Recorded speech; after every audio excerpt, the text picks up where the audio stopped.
मंच पर भी अपना स्थान ग्रहण करें कृपया से।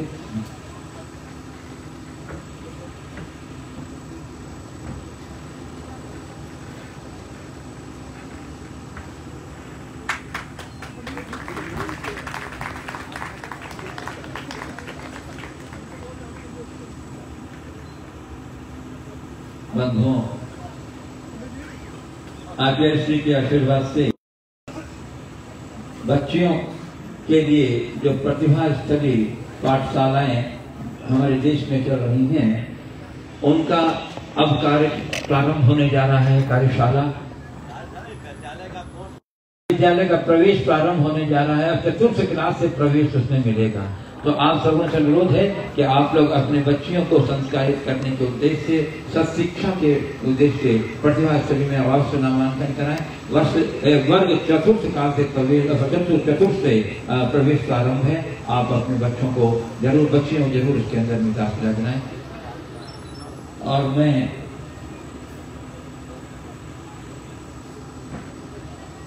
मैं योगेश जी ताम्रकार से अनुरोध कर रहा हूँ कि वे अपना कुछ उपकार यहाँ प्रस्तुत करेंगे। योगेश जी ताम्रकार।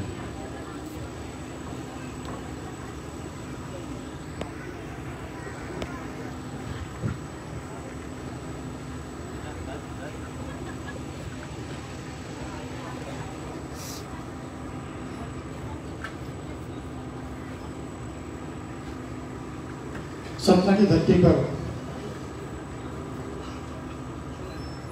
पूज्य आचार्य श्री विद्यासागर जी महाराज के आशीर्वाद से सतना में हमारे सभी के मनों में पवित्र धाम जो विराजमान है, उसको आशीर्वचन देने के लिए उनके परम प्रिय शिष्य परम पूज्य 108 मुनि श्री प्रमाण सागर जी महाराज का आशीर्वाद और मंच पे विराजमान अन्य संतों का आशीर्वाद हम सबको प्राप्त हो रहा है। 16 साल पहले यह आशीर्वाद मिला था और मुझे ध्यान है 16 साल पहले जब कई लोगों ने आपसे आशीर्वाद लेकर और प्रतिज्ञा ली थी कि हम 100% शाकाहार का संकल्प लेते हैं। मुझे बताते हुए प्रसन्नता हो रही है कि सतना में यह भाव 100% शाकाहार का भाव पूज्य मुनि श्री प्रमाण सागर जी महाराज के कारण से ही संभव हो पाया है। हमारे जीवन में बहुत से ऐसे घटनाएं होती हैं, बहुत से ऐसे प्रसंग आते हैं जिस समय हमारा मन कई बार विचलित होता है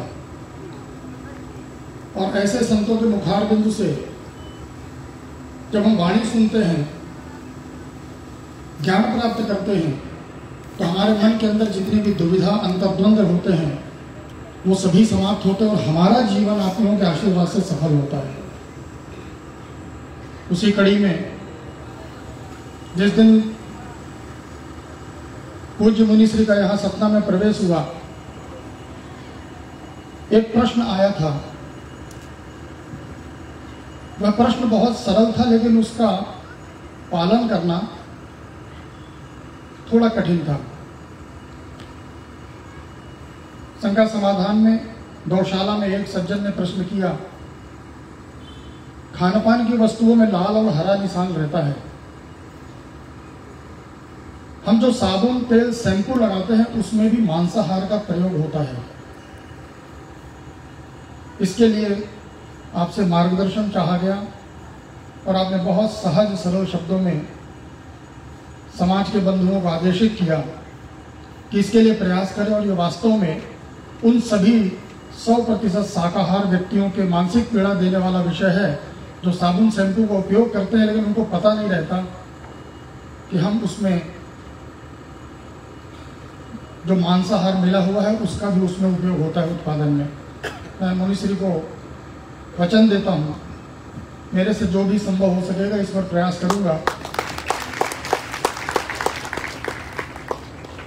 आपके आशीर्वाद से ही मैं ये कह सकता हूँ कि हम लोगों के 16 साल पहले जीवन में बहुत बड़ा परिवर्तन आया और ये 4 दिन के प्रवास में आपने कल भी कहा था, परसों भी कहा था, इस 4 दिन को चातुर्मास मान लो।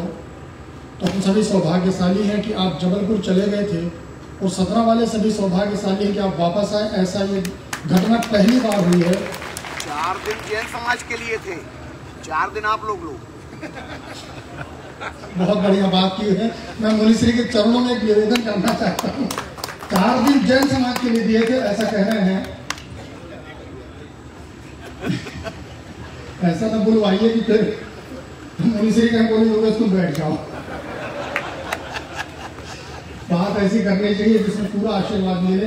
तो मैं आपके चरणों में निवेदन रखता हूँ पूरे समाज की ओर से, सर्व समाज की ओर से, कि 4 दिन आपने अपनी इच्छा से 4 दिन हम लोगों के निवेदन पर अगर आप रुकेंगे तो हम सभी का बहुत परम सौभाग्य होगा। यही बात कहकर मैं आपके श्री चरणों में प्रणाम करता हूँ। नमोस्तु नमोस्तु नमोस्तु। बहुत बहुत बहुत अनुमोदना राम प्रकाश जी की भावना की, और अत्यंत प्रसन्नता है कि हमारे बीच उन्नयन के कार्याध्यक्ष गुरुचरण के भक्त श्री NC जैन साहब मॉडल टाउन से यहाँ उपस्थित हैं। एक बार मॉडल टाउन दिल्ली से यहाँ उपस्थित हैं। जोरदार करता ध्वनि से उनका अभिनंदन कर दीजिए, और उनसे मैं अनुरोध करूंगा कि अपने उद्गार से उदित कर हम लोग के साथ करें। श्री NC जैन साहब मॉडल टाउन। बोले छोटाचे श्री विद्यासागर महाराज की, मनी श्री प्रमाण सागर महाराज की, मनी श्री हरे सागर महाराज की। योगेश जी, आपने तो अभी निवेदन किया है। मैं सुबह आके सतना समाज की तरफ से शिकायत तो नहीं करी, लेकिन महाराज जी को निवेदन किया कि आप समाज के साथ जाति कर रहे हैं। 6 महीने मिलने वाले थे, 5 दिन दे रहे हैं। तो महाराज जी का उत्तर था कि महाराज जी तो किसी को छोड़ते नहीं है, तो बड़े लक्ष्य के लिए छोटे लक्ष्य को थोड़ा साइड करना पड़ता। लेकिन जो श्रद्धा आप लोगों ने दिखाई है सपना में, इतनी प्रशंसनीय है कि उसकी जितनी प्रशंसा करें हम करें। जो यूनिस को 3-4 दिन की तैयारी में रमेश और पूरी कमेटी ने किया है, जो टीवी में लोग कह रहे थे, मैं तो अपने दिल्ली समाज की मॉडल टाउन समाज की बात कर रहा हूँ। लोग कह रहे हैं हम तो ऐसा सोच भी नहीं सकते कि इतनी श्रद्धा। और अब तो दादा पिता बेटा तीनों पीढ़ियां गुरु जी के चरणों में, तीनों पीढ़ियां समर्पित है। 16 साल में पीढ़ियां बदल गई है और गुरु जी का विहार चल रहा है। और अब बिहार में चूंकि समय पर पहुंचना है, गुणायतन एक अद्भुत रचना होने जा रही है। करीब करीब पूरा सतना समाज जुड़ा हुआ है, विशेषकर रमेश जी तो हमारे निर्माण मंत्री हैं वहाँ के। तो ऐसी अद्भुत रचना जो वहाँ होने जा रही है, इतना कार्य उसका बहुत तेजी से प्रगति पे, और उसी लक्ष्य को समय पर हमें प्राप्त हो जाए। गुरु जी तीव्र से समय पर वहाँ पहुंचेंगे शिखर जी। और हम चाहते हैं कि पूरा सतना समाज और हर प्राणी, हर जैन समाज, जैनेतर समाज गुणायतन से जुड़े एक अद्भुत कल्पना, एक अद्भुत निर्माण वहाँ होने जा रहा है। जो आप देख के, जो गुरु जी ने कई बार कहा, जो आत्मा से परमात्मा कैसे निर्माण होता है, असली तरह से वहाँ को कुछ ही महीने में वहाँ देखने को मिलेगा। तो मेरा सबसे पुनः निवेदन कि जो श्रद्धा आपने यहाँ दिखाई है, उसी प्रकार गुरु जी के साथ जुड़े रहे और उसी प्रकार शिखर जी तक इसमें भाग लेना। और शिखर जी के गुणायतन में आप सब लोग जुड़े। इसी के साथ मेरा परिवार और समस्त मॉडल टाउन जैन समाज की तरफ से 3 बार नमोस्तु नमोस्तु नमोस्तु। बहुत धन्यवाद इंसिडेंट साहब, आपकी भावना की अनुमोदना। और बंधु अत्यंत प्रसन्नता है कि जिनके माध्यम से हम लोग पूरे देश और विदेश में गुरुदेव की संख्या समाधान और अन्य कार्यक्रमों को देखते सुनते हैं। ऐसे पारस चैनल के डायरेक्टर और गुणायतन के शिरोमणि संरक्षक director and chairman Shri Rajesh ji Jain यहाँ उपस्थित हैं। मैंने सम्मान आमंत्रित कर रहा हूँ कि वह पधारे और जोरदार करते ध्वनि से वंदन करें और अपने उद्गारों को उद्बोधित कर हम लोग के साथ करें। श्री राजेश जी। संत शिरोमणि 108 श्री विद्यासागर महाराज जी की जय, संत शिरोमणि प्रमाण सागर महाराज जी की जय, अभी सागर महाराज जी की जय।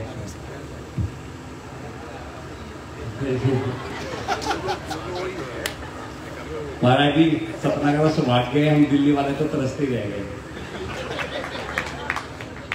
हमें तो 20 साल हो गए रिक्वेस्ट करते हुए कि हम आ जाएंगे।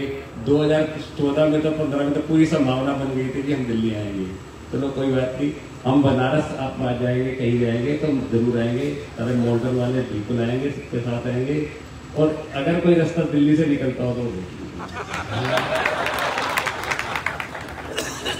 ठीक है। आखिरी मंजिल वही है, हमारा लक्ष्य वही है, गुणायतन का है।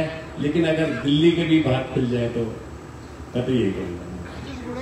बहुत बहुत धन्यवाद राजेश जी। 2022 के लिए निबंधन करो अभी से। अरे 2022 में पंचायत करा लेंगे आपको नायकन का, उसके बाद बहुत बहुत धन्यवाद राजेश जी की भावना का अनुमोदना या जोरदार करते ध्वनि से कर दीजिए बंधु। और अब मैं बंधु हमारे बीच आज अनंतमती माता जी के संगत दीदियां यहाँ उपस्थित है, मैं देख रहा हूँ, मैं उन्हें सादर आमंत्रित कर रहा हूँ क्योंकि वे पधारे गुरुवर चरणों में श्रीफल भेंट कर आशीर्वाद ग्रहण करें। और इस बीच इंजीनियर रमेश जी कुछ सूचनाएं देंगे।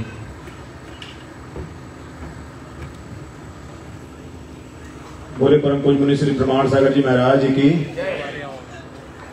गुणायतन की चर्चा चल रही थी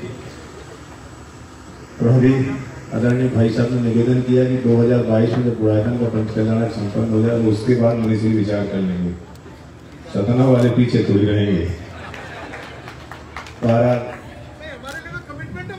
बिल्कुल तो फिर महाराज कहाँ कमिटमेंट करते हैं, महाराज ही जाने। गुणायतन का 2022 का जो पंचकल्याण होना है, जो प्रस्तावित है, संभावित है, उसके पूर्व उसकी तैयारियों के संबंध में मान लें एक अधिवेशन गुणायतन का यहाँ सतना में होने वाला है और वो सतना में ही कल होने वाला है।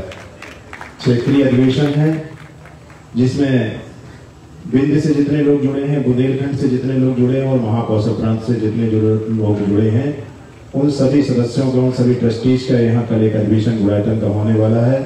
वो अधिवेशन सरस्वती भवन के प्रांगण में 1:30 बजे से संपन्न होगा। मुनिश्री जी उस अधिवेशन में अपनी सुझावों से सरगुरा मुनिश्री की उपस्थिति रहेगी। तो उस अधिवेशन में जितने भी क्षेत्रीय ट्रस्टीज हैं, पदाधिकारी हैं, उन सभी से मेरा निवेदन है कृपया उस अधिवेशन में अपनी उपस्थिति जरूर सुनिश्चित करें। नमोस्तुते। और अब मैं आपको भी चलता हूँ प्रवचन की ओर। इसके पूर्व हम लोग सभी मिल करके और जो पारस चैनल, अग्निवाणी चैनल और कमाणी के माध्यम से घर बैठे प्रवचन का लाभ दे रहे हैं, हम सभी मिल करके हृदय के चरण कमलों में त्रिवार नमोस्तु निर्मित करते हुए प्रार्थना करेंगे आपकी मंगल में प्रवचन के लिए। तो हाथ जोड़िए, मस्तक झुकाइए, बोलिए मेरे साथ, नमोस्तु गुरुदेव, नमोस्तु गुरुदेव, नमोस्तु गुरुदेव। हे गुरुदेव, अपने मंगल में पीयूष वाणी से हम लोग को संबोधित के साथ करें। नमोस्तु गुरुदेव, नमो।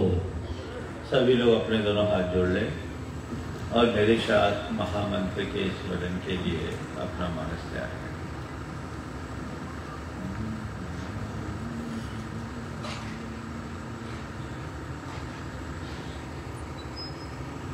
करें।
श्री भगवान महावीर स्वामी की जय जय जय।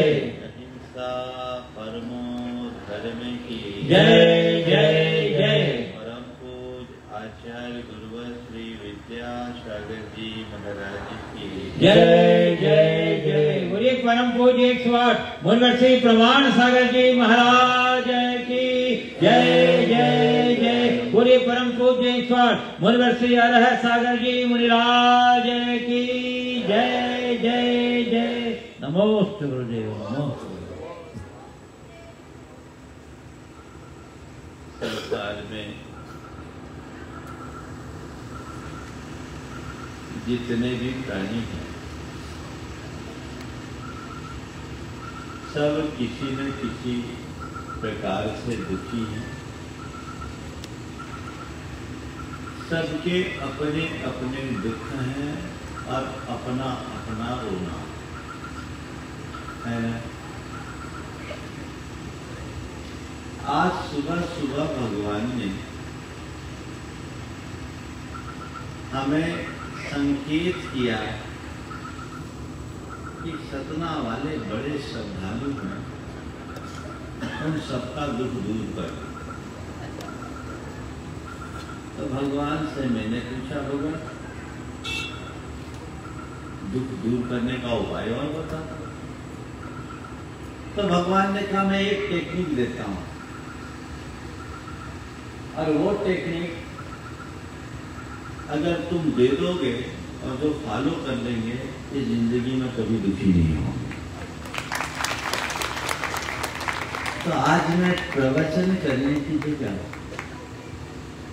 आपको एक टेक्निक देने जा रहा हूं, और वो टेक्निक अपनाते ही 1 घंटे में आपके जन्मों का दुख दूर हो जाएगा। सारा दुख दूर हो जाएगा। चाहिए? बोलो, कम से तो बोलो। ये तो चाहिए। एक टेक्निक आपको दे। सबसे पहले आप लोग बताइए, आप किन किन कारणों से दुखी हैं। एक लिस्ट बनाए, तुम्हें कौन कौन सा दुख है बनाओ। देव तो हाँ, अब महाराज जी 1 घंटा तो लिस्ट ही बनाने में लग जाएंगे, ये दिक्कत हो जाएगी। कोई बात नहीं, हमने चालू हो जाएगा। हाँ, पर उसमें मुझे मालूम है घंटा भर लग जाएगा, पर हमें भगवान ने वो भी बता दिया कि उसमें समय खराब मत करना, क्योंकि तुम्हें पूरा काम 1 घंटे में ही करना है। तो संसार में जितने भी प्राणी हैं उनके सबके अपने अपने तरीके के दुख हैं, लेकिन उन सब दुखों को हम अगर समाहित करें तो 4 प्रकार के दुखों में सब दुख समाहित होते हैं। 4 प्रकार का दुख है, और 4 प्रकार के दुखों के अलावा 5वां कोई दुख नहीं।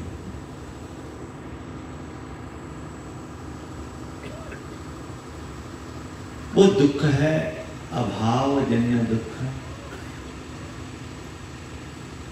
वियोगजन्य दुख, कल्पनाजन्य दुख और परिस्थितिजन्य दुख। संसार के जितने भी प्रकार के दुख हैं वे इन 4 में समाहित है। मैं इधर से शुरू करता हूं। कल्पनाजन्य, अभावजन्य, वियोगजन्य और परिस्थितिजन्य। हर मनुष्य अगर अपना दुखड़ा रोता है तो केवल इनके पीछे ही रोता है। इन सारे दुख को एक पल में सुख में बदला जा सकता है।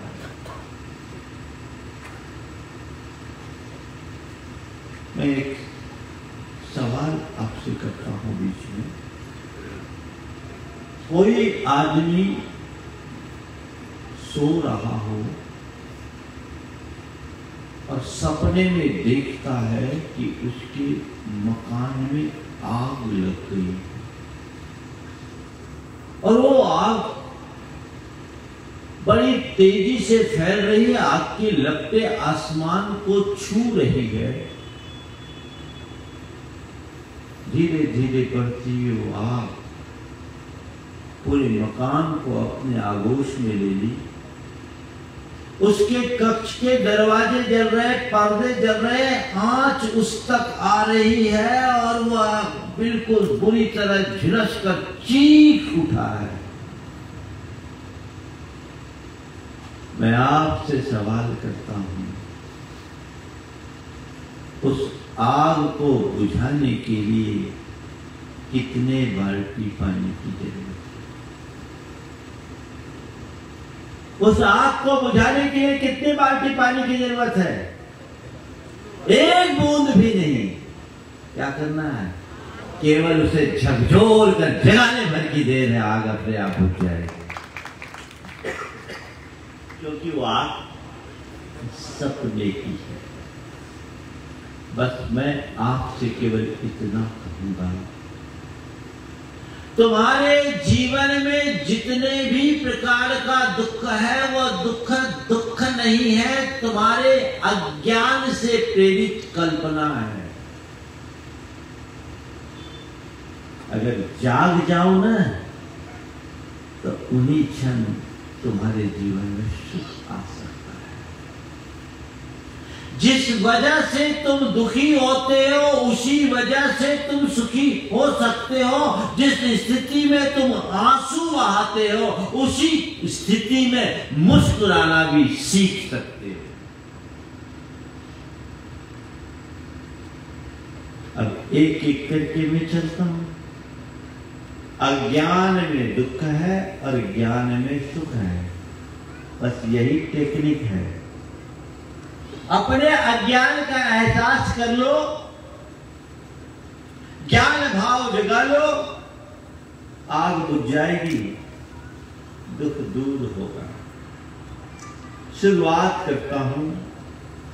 सबसे पहला दुख है कल्पना जन्य दुख। हर मनुष्य की बड़ी विचित्र स्थिति है। या तो वो अतीत की स्मृतियों में उलझा रहता है या भविष्य की कल्पना में खोया रहता है ना? या तो पास्ट या तो फ्यूचर, प्रेजेंट को देखता ही नहीं। अतीत व्यतीत हो चुका है, वह एक भोगा हुआ यथार्थ है, पर अभी उपस्थित नहीं है। लेकिन लोग हैं कि अगर कुछ अतीत में घट गया तो उसकी स्मृतियों में इस कदर उलझ जाते हैं कि अपनी सारी चेतना को ही कुंठित कर बैठते हैं।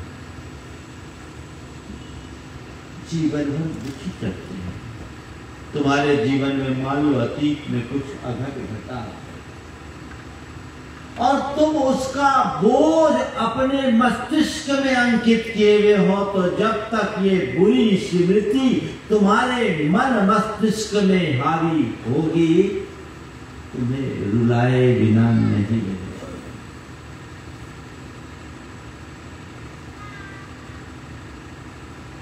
और कुछ लोग हैं जो केवल भविष्य की कल्पना में उलझते हैं। उनकी योजनाएं बनती रहती है, प्लानिंग ही चलती रहती है। मैं ये करूंगा, मैं वो करूंगा, मैं ये करूंगा, मैं वो करूंगा, मैं ये करूंगा, मैं वो करूंगा, ऐसा होगा वैसा होगा, या ये हुआ था वो हुआ था, ऐसा किया था वैसा किया था। क्या हो गया? या तो गा या तो था। यही तुम्हारी गाथा है।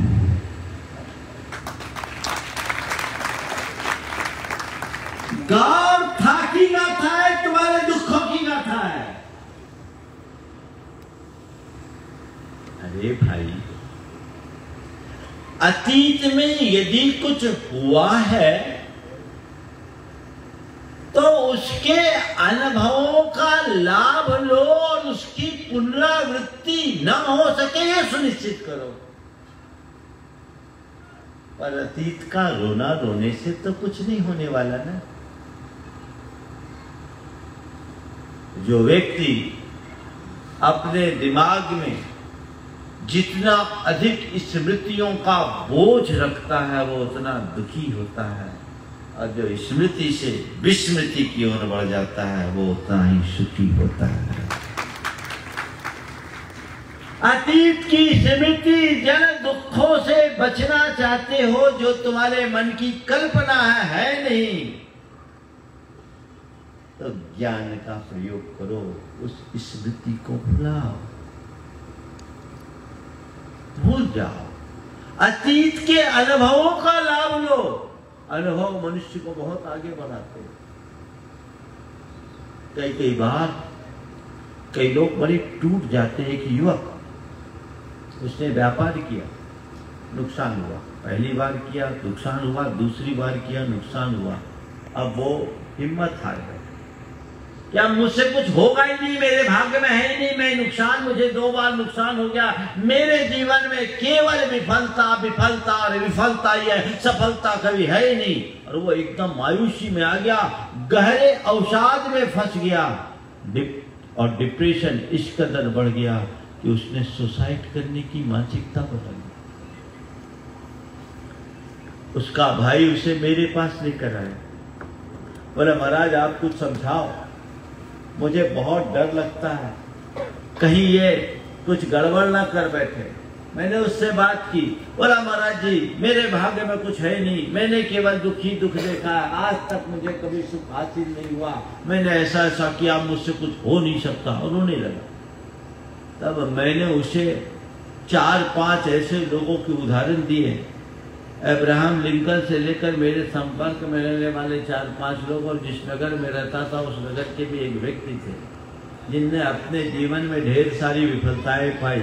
और हमने कहा देख, ये लोग विफलताओं को पाने के बाद भी सफल हुए हैं, तुम क्यों ये सोचते हो कि एक बार मेरे साथ गलत हो गया तो मेरा जीवन केवल गलत के लिए अभिशप्त हो गया। ऐसा कुछ नहीं है। गलती होने के बाद भी मनुष्य सुधार कर सकता है, अनिष्ट होने के बाद भी इष्ट हो सकता है, नीचे गिरने के बाद भी आदमी ऊपर चढ़ सकता है। गिर गए सो गिर गए, भूल जाओ, अब दोबारा उस रास्ते पर पैर नहीं रखेंगे, लेकिन साफ रास्ता पर चलने की हिम्मत नहीं छोड़ेंगे, तब तो आगे बढ़ पाएंगे। तुम फिसलन भरे रास्ते पर चलोगे तो फिसले बिना नहीं बच सकोगे। लेकिन ये कोई जरूरी नहीं कि एक बार फिसल कर तुम्हारे पांव टूट गए तो दोबारा तुम खड़े ही नहीं हो सको। अरे हो सकते हो। मैंने उसे मोटिवेट किया और आप सबको सुनकर के बड़ा अच्छा लगेगा। मेरे मोटिवेशन से उसका मन बदला, उसके पिता ने उसको काफी उत्साहित किया, सहयोग दिया, उसने नए सिरे से अपने काम को शुरू किया। ये घटना 2010 की है और आज 2020 में एक बड़े कारपोरेट कंपनी का मालिक बना हुआ और आगे बढ़ा। उसके मन का सारा अवसाद दूर हो गया। मैं आपसे कहता हूं, अतीत को पकड़ करके मत बैठो, अतीत से सीख लेने की कोशिश करो। एक युवक किसी सफलतम व्यक्ति के पास पहुंचा और उससे पूछा, आपकी सफलता का राज क्या? उसने कहा, सही निर्णय। सामने वाले ने पूछा, आपने सही निर्णय लेने की क्षमता कैसे पाई? उसने कहा, अनुभव। सही निर्णय के लेने की क्षमता आपने अनुभव से पाई थी। अनुभव कैसे पाया? उत्तर दिया, गलत निर्णय। गलत निर्णय। सामने वाला हैरान रह गया, गलत निर्णय से सही निर्णय का अनुभव आपने कैसे पाया? उन्होंने कहा, मैंने अपने हर गलत निर्णय की समीक्षा की और तय कर लिया दोबारा इसकी पुनरावृत्ति नहीं करूंगा। नतीजा, मैं सही निर्णय लेने में सक्षम बन गया।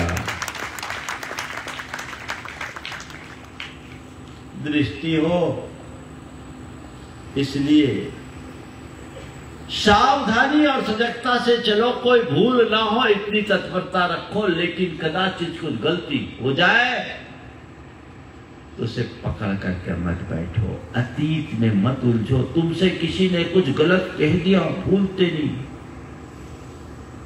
एक सज्जन थे, उनका दो समधी थे आपस में और 20 साल से बोलचाल लगा, दो समधी।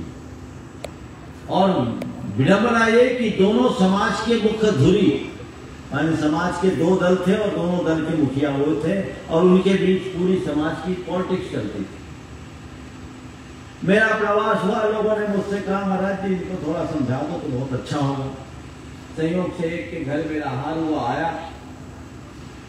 आने के बाद मैंने ऐसे ही उससे पूछा, उसका नाम भर छेड़ा तो बोला, महाराज जी उसका नाम मत लो, उसका नाम मत लो। उसका नाम सुनते ही मेरे अंदर आग लग जाती है, एकदम टेम्पर हो गया। उसका नाम मत लो, उसका नाम सुनते ही मेरे मन में आग लग जाती है। हमने कहा, भैया बहुत सर्दी है, बता दो कहाँ आग लगी, मैं ताहूं। सर्दी बहुत लगी है, यदि आग लगी मैं ताप लूं। नहीं महाराज जी, वो थोड़ी देर मैंने बात को टाला, उसको कूल डाउन किया। बातचीत के क्रम में उसने बोला, महाराज जी 20 साल पहले उसने मुझे कंगला कह दिया था। एक सब कंगला। हमने बातचीत को आगे पीछे करने के बाद फिर उससे कहा, एक काम करो, ये घटना 1998 में, एक काम करोगे, तुम्हारे यहाँ 2 बरस पुराना कैलेंडर मिलेगा? महाराज जी 2 बरस पुराना कैलेंडर कौन रखता है? 2 बरस पुराना कैलेंडर कौन रखता, उसे तो हम हर महीने फाड़ देते।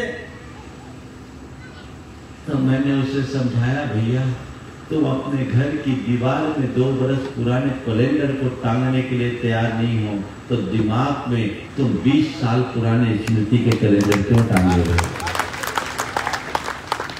उसे उतारो। मन को हल्का बनाने का अभ्यास बनाइए। रोज ये तय कीजिए कि मैं अपनी बुरी स्मृतियों का परित्याग करता हूं। जितनी बुरी स्मृतियां उसे छोड़ोगे, जितनी जल्दी उससे बाहर होगे, उतने तुम सुखी रहोगे। और जब तक तुम बुरी स्मृतियों को अपने हृदय में समाये रखोगे, कभी सुखी नहीं होगे।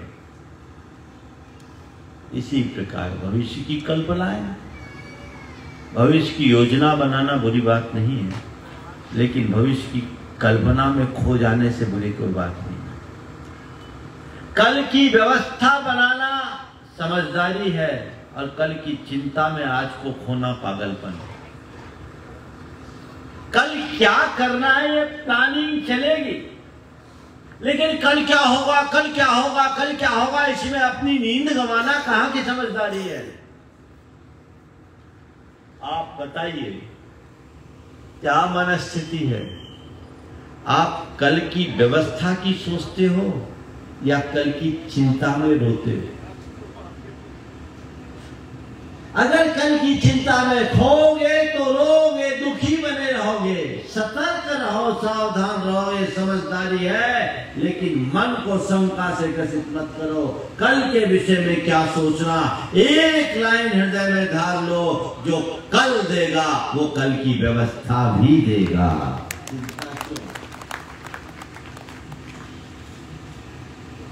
जो चोच देगा वो चुग्गा भी देगा। चींटी को कण पर हाथी को मन कहीं न कहीं से मिल ही जाता है, फिर चिंता किस बात की? जीवन के यथार्थ को समझ करके चलो। संसार में जो भी घटित होता है वह सब अपने जीवन में होने वाले शुभाशुभ संयोगों पर अवलंबित है और संयोग हमारे कर्म से नियंत्रित है। जैसा मेरे कर्म में होगा, जैसा मेरा प्रारब्ध होगा वैसा होगा, उसकी चिंता करने से क्या होगा। और कई कई लोगों की चिंता तो बड़ी विचित्र होती है। एक बहन जी मेरे पास आई, बहुत दुखी सी थी। बोले महाराज जी आजकल बहुत डर लगता है। क्या बात है? बोले महाराज जी वो जो निर्भया कांड था ना, उस समय की बात, बहुत डर लगता है। आजकल बच्चियों के साथ बहुत दुर्व्यवहार होने लगा है, सुन करके रोंगटे खड़े हो जाते हैं, बहुत डर लगता है। महाराज जी कुछ उपाय बताइए, मेरी एक बच्ची है, मुझे भी चिंता होती है। हमने उसकी बात को सुना, फिर मैंने कहा तुम्हारी बच्ची कितने साल की है, कितनी बड़ी है? बोले नहीं महाराज जी तो 2 साल की।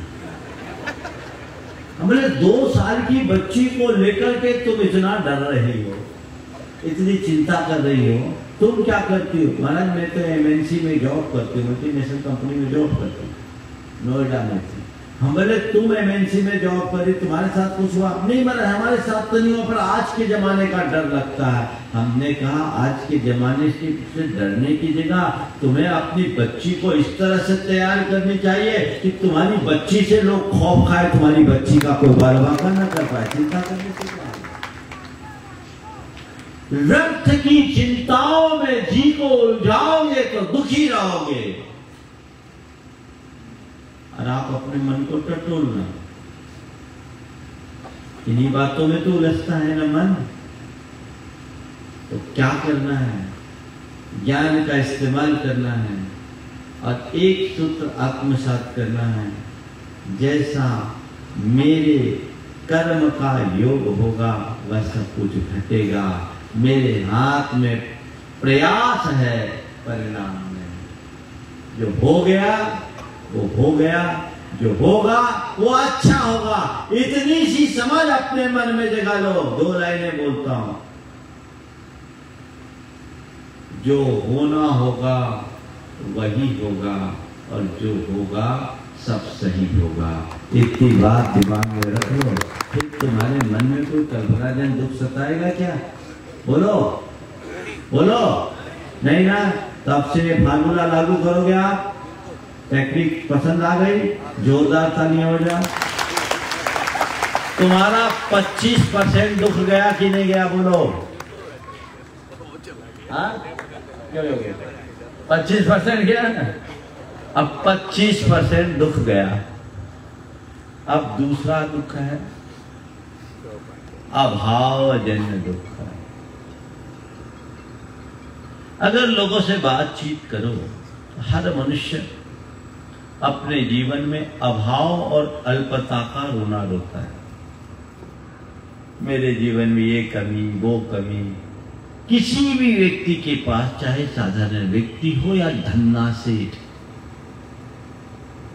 कमी किसी न किसी प्रकार की कमी का एहसास उसको होगा ही होगा।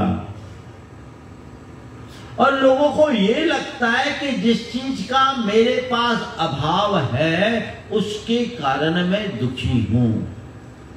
बोलो, आप अपने जीवन में अभावों को अपने दुख का कारण मानते हो कि नहीं मानते हो?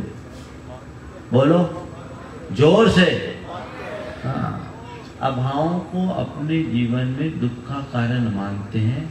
चलो, जिस वस्तु के अभाव में तुम अपने आप को दुखी महसूस करते हो, थोड़ा उस व्यक्ति के निकट जाकर देखो जिसके पास वो व्यक्ति वो वस्तु है या उसका अभाव नहीं है, क्या वो सुखी है? बस इतना देख लो। तुम्हें लगता है मेरे पास धन का अभाव है तो इस कारण मैं दुखी हूं, तो जो धनी है क्या वो सुखी है? तुम्हें लगता है कि मेरा स्वास्थ्य अनुकूल नहीं है, स्वास्थ्य का अभाव है इसलिए मैं दुखी हूं, तो जिनका शरीर स्वस्थ है क्या वो सुखी है? तुम्हें लगता है कि मेरी संतान नहीं है इसलिए मैं दुखी हूं, तो जाओ देख लो जिसकी संतान है वो क्या सुखी है। तुम्हें लगता है कि मेरी शादी नहीं हुई इसलिए मैं दुखी हूं, तो उन्हें देख लो जिनकी शादी हुई क्या वो सुखी है। क्या आप लोगों का एक्सपीरियंस है। ये तो कहने की एक उदाहरण की बात है, जिस बात के अभाव के कारण तुम अपने आप को दुखी मानते हो, यथार्थ अभाव दुख का कारण है ही नहीं।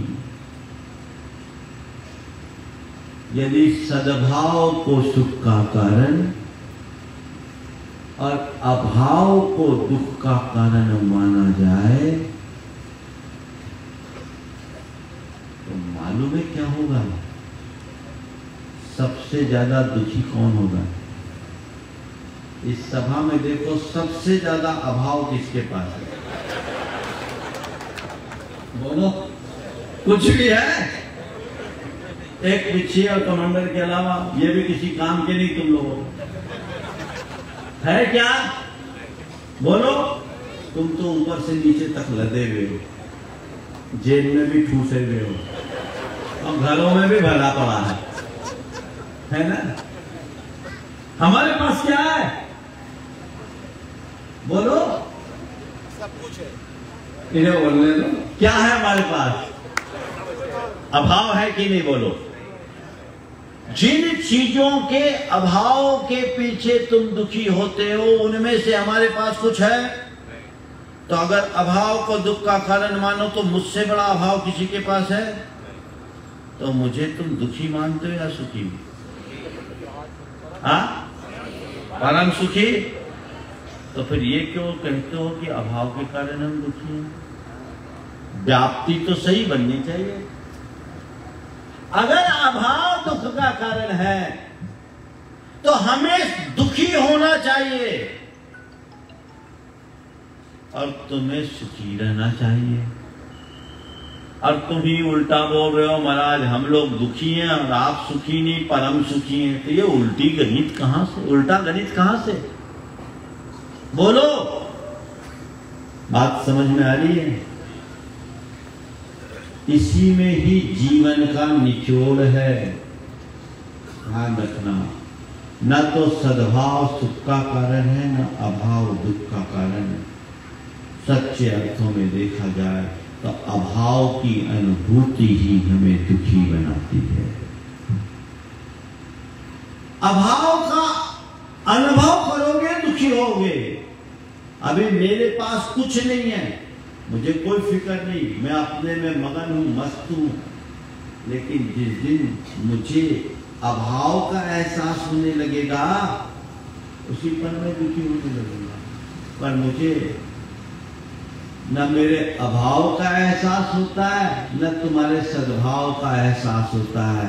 न मैं तुम्हारे सद्भाव को देखता हूं, न अपने अभाव का देखता हूं। मेरे मन में संभाव है, इसलिए स्वभाव में टिका हूं। अभी मैं महसूस करने लगूं कि मेरे पास कुछ नहीं है, अभी दुखी हो जाऊंगा। तो क्या बोल रहा हूं? एक मंत्र जीवन का, अभाव जब भी तुम्हें साले, अल्पता का जब कभी भी एहसास होने लगे, उससे बचो। और जिसका सद्भाव है उसे देखना शुरू करो। तुम सड़क चल रहे हो और कोई तुम्हें जूता पहने हुए गुजरता दिखे और तुम नंगे पांव चल रहे हो, तो जूते के अभाव का एहसास करने की जगह पैर के सद्भाव का एहसास करो और परमात्मा को धन्यवाद दो। हे प्रभु, कितनी बड़ी कृपा है तेरी मुझ पर, कम से कम मुझे पैर तो दिए। संसार में ऐसे भी बहुत लोग हैं जिनके पास पांव भी नहीं है। बोलो, दुख सालेगा क्या? कितना भी अभाव हो, मन में किसी प्रकार का दुख नहीं होगा, शांति और प्रसन्नता बनी रहेगी। दो पड़ोसी थे, एक का नाम था हसंत जी दिलखुश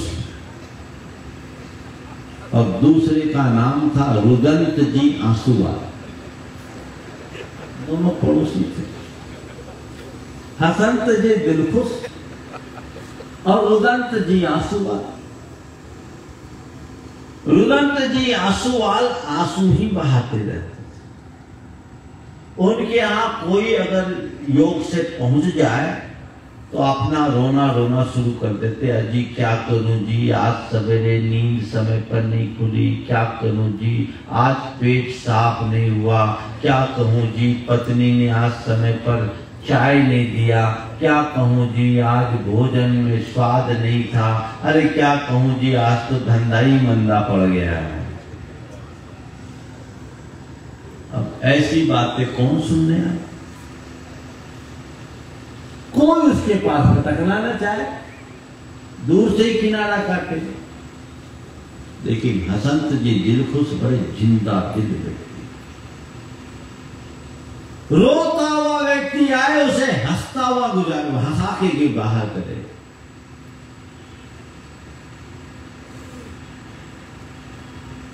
एक दिन रुदंत जी को लगा कि ये इसके पास कौन सा जादू है जो ऐसा करता है। उसके पास पहुंच गया, भैया तुम कौन सा जादू करते हो, तुम्हारे पास लाइन लगी रहती है। उसने कहा भैया अभी तो मैं व्यस्त हूं, तुम मेरे घर आना, फिर बात करें।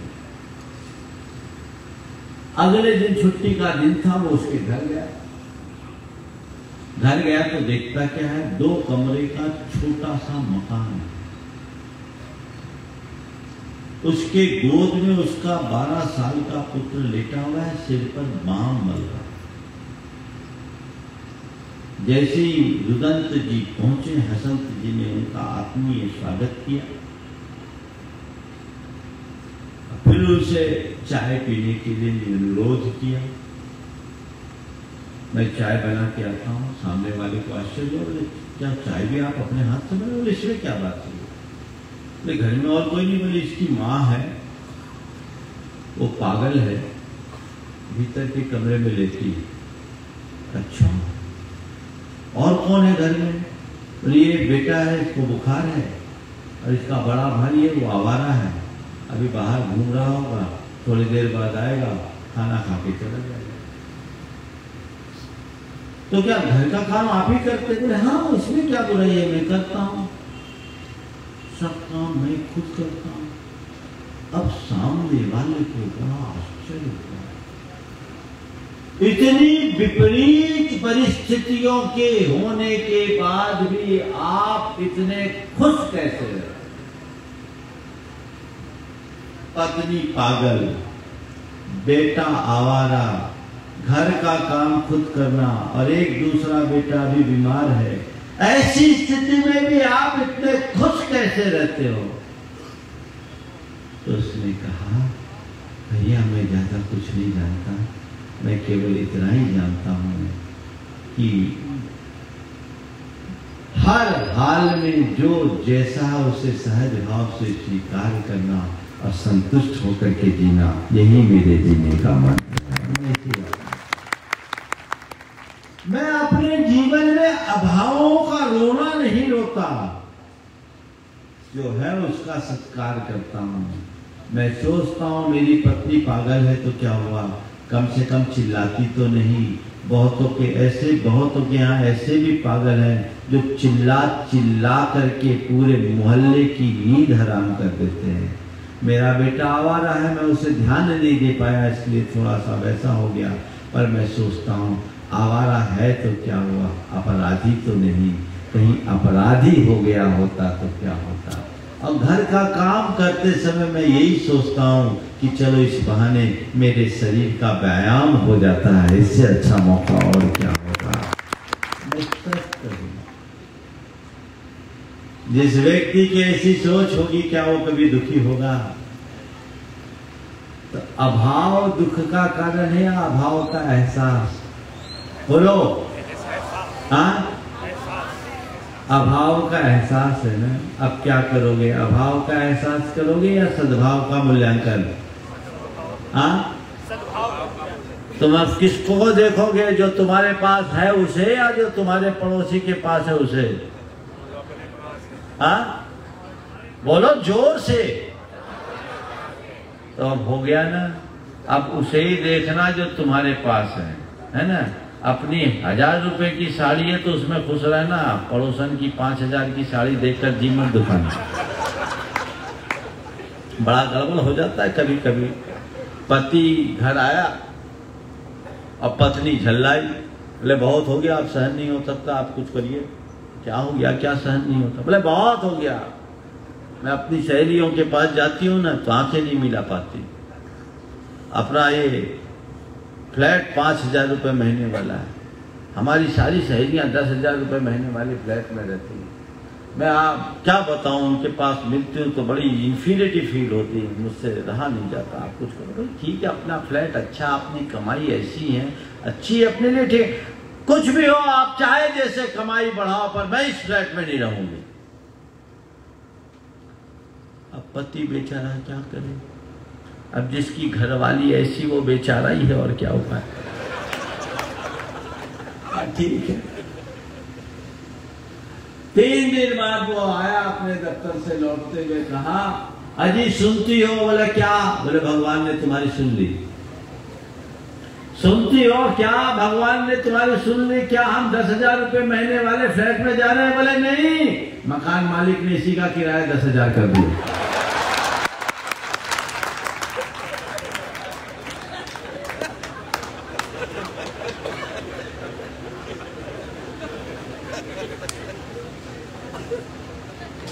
जब तक दूसरों को देखोगे, अभावों को देखोगे, दुखी बने रहोगे। सद्भाव को देखोगे, सुखी बने रहोगे। तय करो आज से क्या करोगे, अभाव को देखोगे कि सद्भाव को? सद्भाव को देखोगे ना तो 25% और गया, 50%, अब 50% बचे रहने से। हाँ, आधा आज, आधा आगे। नहीं महाराज, आज तो आज ही पूरा कर दो। ठीक। अब तीसरा दुख है वियोग जन। वियोग जन दुख है, संसार है, जहां संयोग है वहां वियोग होता है। ऐसा एक भी व्यक्ति नहीं होगा जिसके परिवार में किसी परिजन या प्रियजन का वियोग न हुआ हो, है क्या? और थोड़ी देर कल्पना करो, अगर परिवार में केवल संयोग होता, वियोग नहीं होता, इनकमिंग बात होती, आउटगोइंग नहीं होती, तो तुम्हें अपनी घर में जगह मिल पाती? बोलो, जगह मिल पाती? आभार व्यक्त करो उन पुरखों का जिनने जगह खाली की हमारे लिए। बोलो, ये यथार्थ है कि नहीं? थोड़ी देर की कल्पना करो, लोग आते रहते, जाते नहीं तो बुरा हाल हो जाता। इसलिए आभार व्यक्त कीजिए कि उनने जगह खाली की। आना जाना सबका है, लगा हुआ है, जहां संयोग है वहां वियोग है, ये रहेगा, ये निसर्ग का नियम है। सूरज उगा है तो ढलना निश्चित है। लेकिन हमें सूरज का उगना अच्छा लगता है, दिन का ढलना अच्छा नहीं लगता। लोग जन्म में जश्न मनाते हैं, मौत में मातम, आखिर क्यों? ये निसर्ग का नियम है, नियति है। जब जन्म है तो मरण निश्चित है। जातस्य मरणं ध्रुवम, ध्रुवम मृतस्य जन्म च। ये जो शाश्वत नियम है, इस नियम को हम टालना चाहें तो आखिर कैसे टलेगा? न भूतो न भविष्यति, वो नियम अटल है। इस सत्य को समझ सकते हैं। ये प्रकृति का नियम है। विकसते मुरझाने को फूल, उदित होता छिपने को चंद्र, बरस जाने को भरते मेघ, दीप जलता होने को मन, छलकती जाती है दिन रैन, लबालब तेरी प्याली में, मौन होता जाता संगीत, क्षणिक है मत वाले जीवन। क्षणिक है, मत वाले। ये तो क्षण भर का योग है, पल पल विलीन होने वाला है।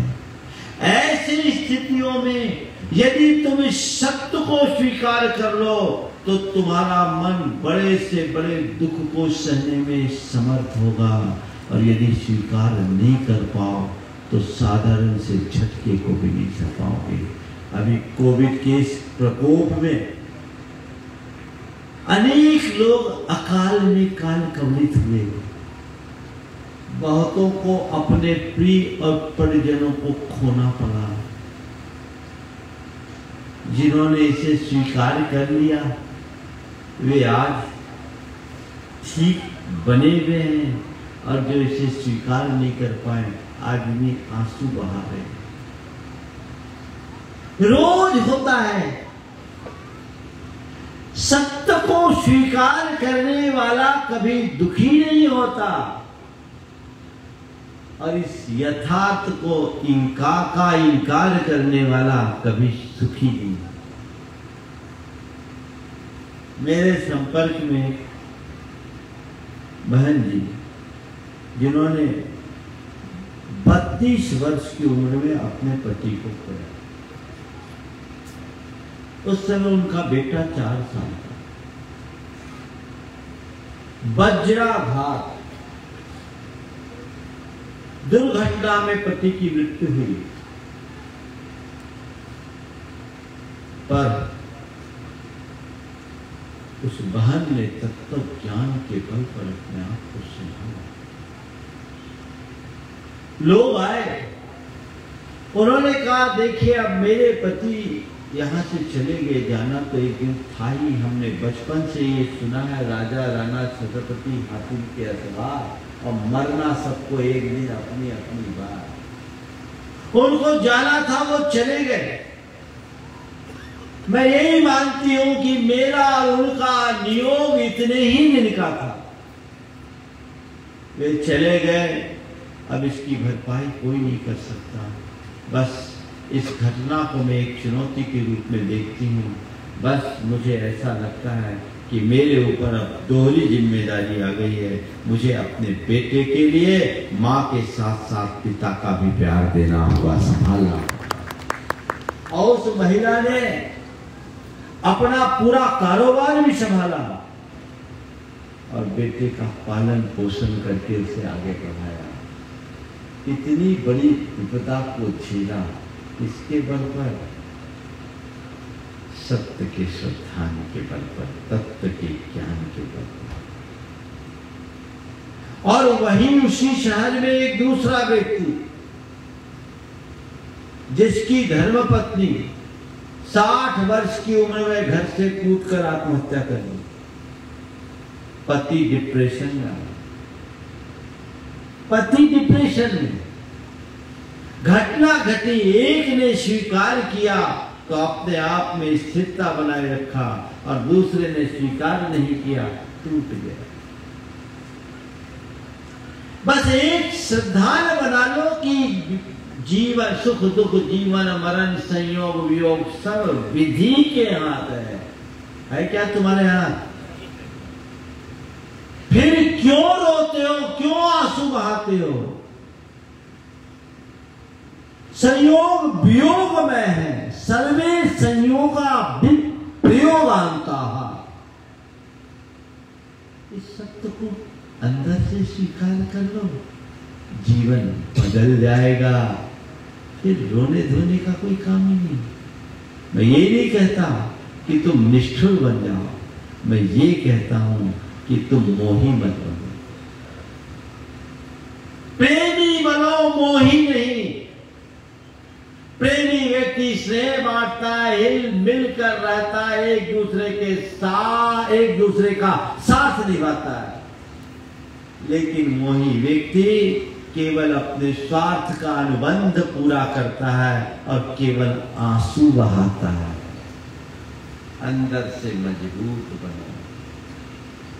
अगर वियोग को आप स्वीकार करोगे तो वियोग जन दुख होगा क्या?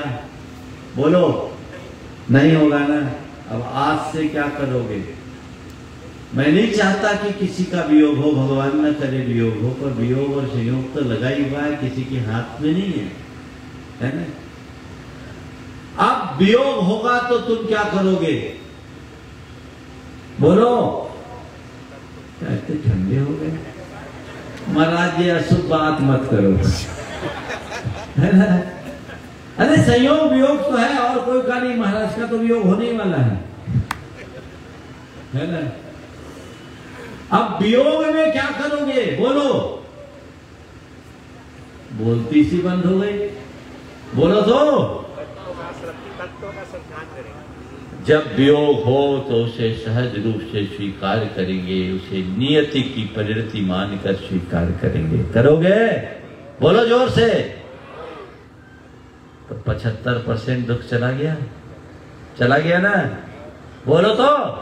एक बार जोरदार तालियां लगा। 75% दुख चला गया, अब तुम इतनी ठंडी प्रतिक्रिया दे रहे हो, तो हम इतने परेशान क्यों? जाओ दम से।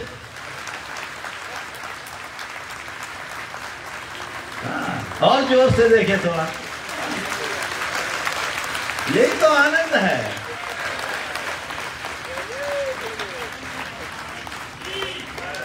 अब 25% और बचा है, वो है परिस्थिति जन्य।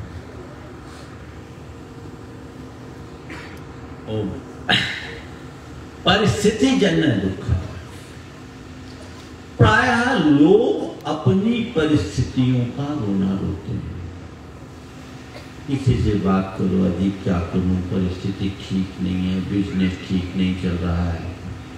कोई बोलेंगे क्या करें, फैमिली में सब कुछ ठीक ठाक नहीं चल रहा है, किसी की पत्नी से नहीं बन रही, किसी का पति से नहीं बन रहा, किसी का बेटों से नहीं बन रहा है, किसी का शरीर का स्वास्थ्य ठीक नहीं है, किसी की सामाजिक प्रतिष्ठा ठीक नहीं, छवि ठीक नहीं, किसी को अपने नौकरी चाकरी में अपने बॉस का व्यवहार सूट नहीं कर रहा है। कोई न कोई प्रकार का रोना सबके साथ लगा हुआ है।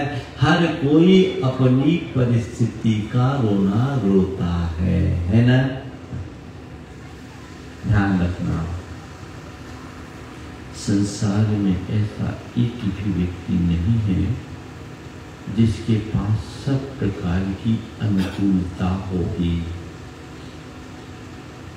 अनुकूलता के साथ प्रतिकूलता तो लगी हुई है, इसे रोक नहीं सकते।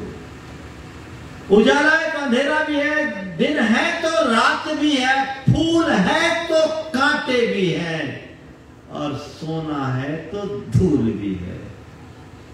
ये तो चलेगा।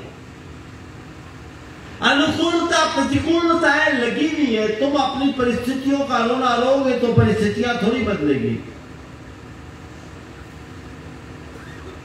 मैं आप सबसे एक सलाह दूंगा, जब कभी तुम्हारे सामने कोई विषम परिस्थिति हो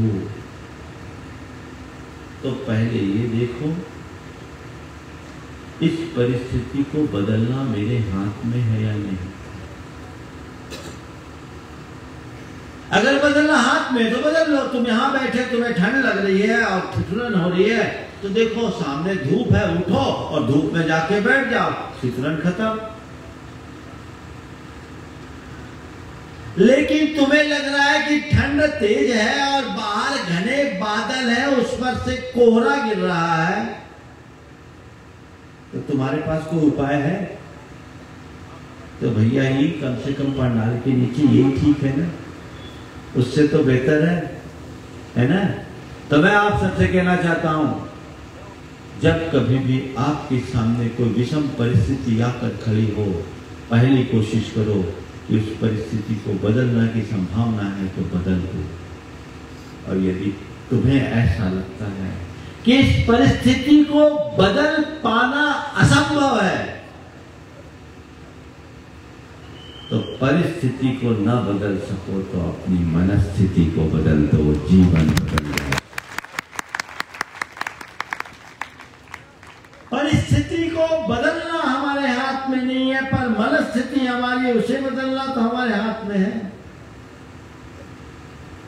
मनस्थिति के बदलते ही सारा खेल बदल जाता है। बदल दो, दृष्टिकोण बदल दो, अपना एटीट्यूड चेंज कर दो, बदल जाएगा। एक बहन जी आई, बहुत दुखी थी। उसने कहा महाराज जी क्या करूं, कुछ उपाय बताएं। बोले क्या? बोले हमारी ये है ना बहुत गुस्सा है। ये का मतलब समझ गया? बोले गुस्सा है। बोले महाराज पति देव है तुम्हारे, गुस्सा है तो झेलो। महाराज जी कब तक झेलूं? 35 वर्ष हो गए। बोले 35 वर्ष हो गया और 2, 5, 10, 20 वर्ष हो गए, और कितने होंगे? कैसे नहीं महाराज बहुत भद्दी भद्दी गालियां देते हैं, क्या करें? अब सहा नहीं जाता, आप तो कोई उपाय बता दीजिए। संयोग से उस गांव में एक पागल घूमता था और वो भी गालियां देता था। हमने तुम घर से मंदिर आते हो, कभी तुम्हें वो पागल मिला रास्ते में? हाँ मिला। बोले क्या बोलता? बोले भद्दी भद्दी गालियां देते। पागल मिला? बोले हाँ मिला। क्या बोलता? बोले भद्दी भद्दी गालियां भी देता है। तुम्हें कभी गालियां दी? बोले अक्सर देता, आज भी दिया था। अक्सर देता, आज भी दिया था। तो तुम्हारे पति वैसी गालियां देते हैं? नहीं नहीं महाराज वैसी तो नहीं देते। पागल देता? हाँ पागल देता। तो तुम पागल की शिकायत करने तो नहीं आए, अपने पति की शिकायत क्यों कर रहे? बोले महाराज वो तो पागल है। तो हमने कहा इतना ही समझ लो वो पागल है। दिमाग खत्म। जो अपनी पत्नी को भद्दी गाली दे वो पागल नहीं तो क्या है? पर पागल है समझ लेना, कहना नहीं तो पागलपन दिखाई देगा। लफड़ा हो गया। थोड़ी सी सोच बदल ले, परिस्थितियों के प्रति अपना दृष्टिकोण बदल ले, तो वो सहज स्वीकार बन जाते हैं। एक्सेप्टेंस अंदर से बढ़ना चाहिए। दृष्टिकोण का परिवर्तन पूरे संसार को परिवर्तित कर देता है।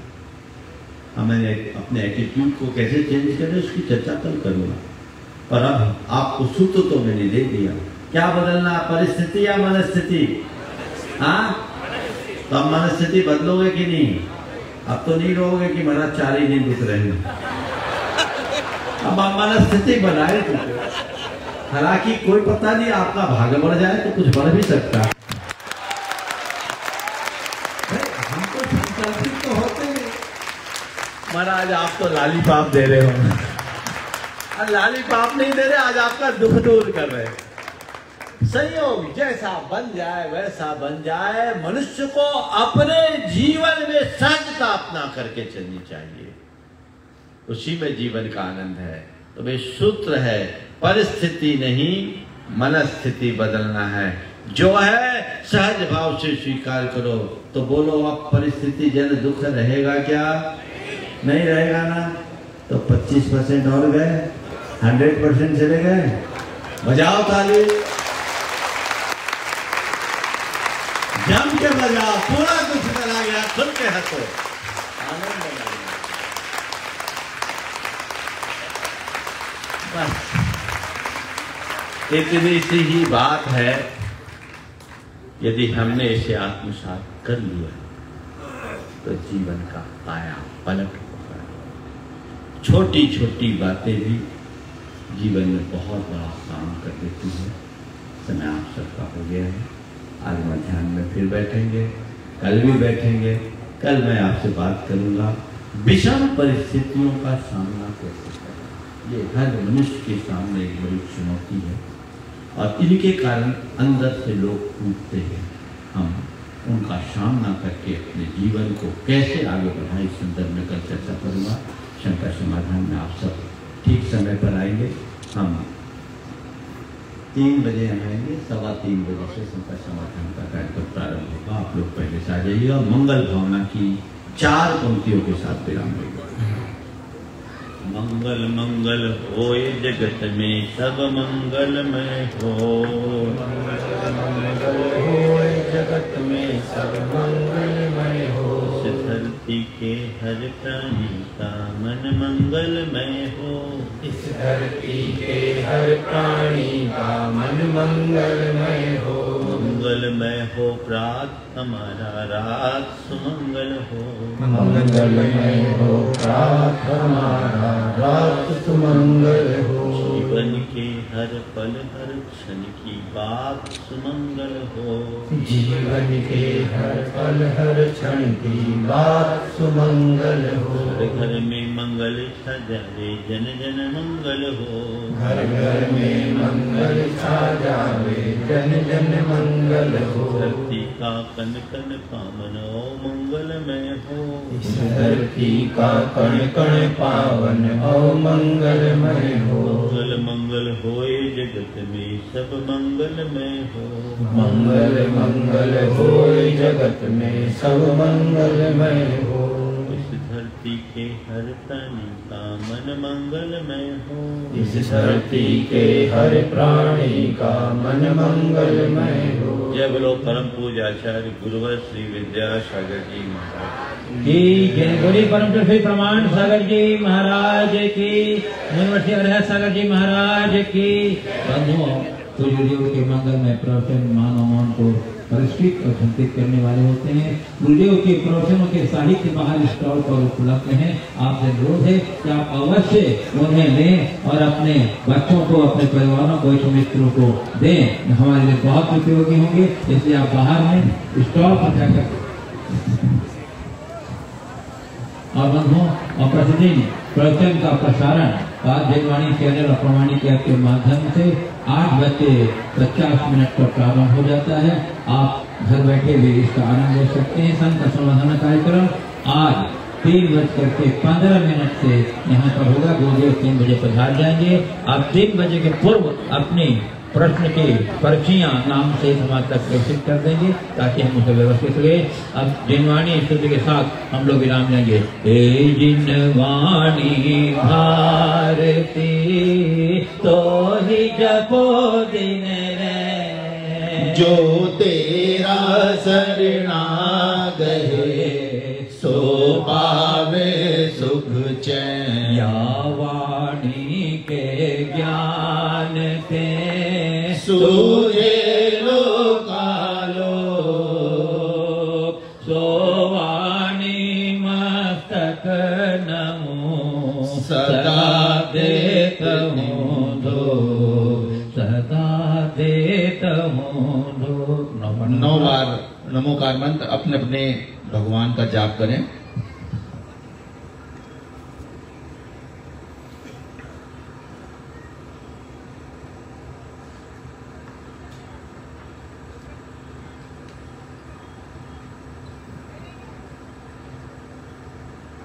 हमारे बीच स्थानीय विधायक श्री सिद्धार्थ जी आए हुए हैं। वो भी श्रीफल चढ़ाकर आशीर्वाद प्राप्त करें। शंका समाधान के लिए जिस किसी भी बंधु को अपने प्रश्न पूछना हो, शंका समाधान 3 बजे से प्रारंभ होगा। उसके पूर्व ही अपना नाम यहाँ पर आकर लिखा देवे। कल की